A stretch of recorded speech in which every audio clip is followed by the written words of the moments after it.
Advanced Financial Modeling, Topic 11, Cost of Capital and Real Options, Learning Objective number 6. We are going to understand optimal capital structure and how it relates to WACC. So optimal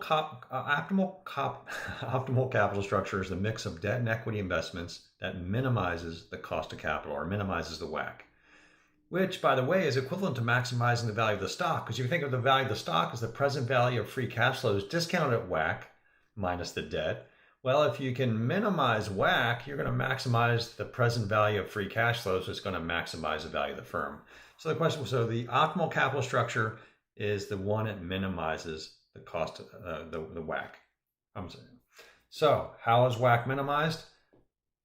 You select that DDE ratio that minimizes WACC, or within the debt and equity categories, you select those mix of instruments, say common stock, preferred stock, and bonds or debt, say bank loans, bonds, short-term debt, long-term debt, that minimize WACC.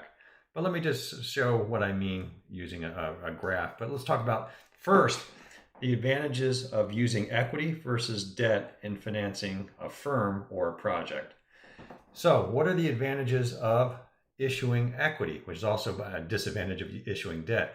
So if you issue equity to finance a firm or to finance a project within a firm, you're going to have higher net income because you have no interest expense. You're going to have lower financial risk. There's less chance of going bankrupt if you have less debt. And you're going to preserve debt capacity for future investment opportunities. So if you don't issue debt now, you can always issue debt later if a huge opportunity comes up. What is a disadvantage of equity, which is also an advantage of debt? A disadvantage of equity is when you issue more and more stock, ownership's diluted.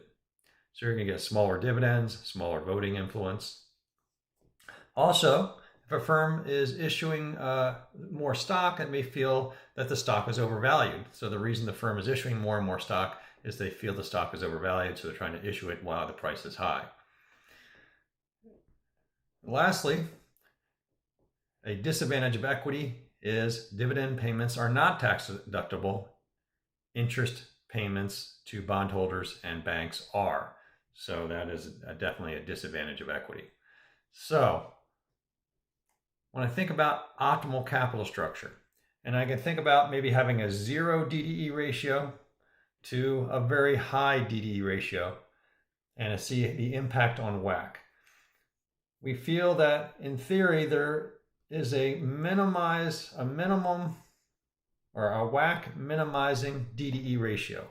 At this level here, theoretically, that DDE ratio minimizes WACC, which maximizes the value of the firm. So let me explain how I think this works. If a firm has 0 debt, they probably have too little. Why? Because a little debt's probably not going to make you go bankrupt. And it's also going to give you some interest, some tax shields.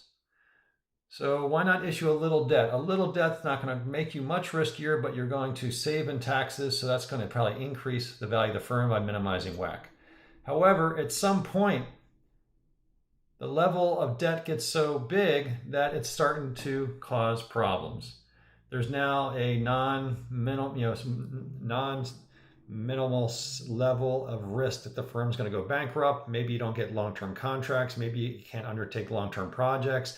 Maybe some key employees start leaving. Maybe some customers start leaving. So there's this sweet spot right here that a little debt's good, but once you get past a certain point, that's too much debt and you're now destroying value. You're raising your WACC. And certain industries are known to have lower or higher debt levels, and this makes sense. Let's talk about public utilities. There's almost no chance for a public utility to go bankrupt. Their prices are regulated. The government will probably bail them out anyway, but basically their prices are regulated. So they should probably take as much debt as possible. So theirs probably looks like close to, a large proportion of the firm is from borrowing. On the other hand, tech firms tend to have very little debt. Why? Well, there's a perception that their business risk is so great that a new technology will come along and wipe them out. why take financial risk when you have such great business risk? So tech firms tend to have very little debt because their basic business is risky. Why take on financial risk for a little bit of tax savings?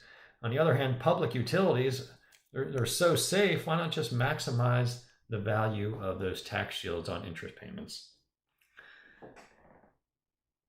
So, in this topic, we just tried to talk about the concept of an optimal capital structure, the idea of what is the optimal DD ratio that minimizes WACC, which maximizes the value of the firm.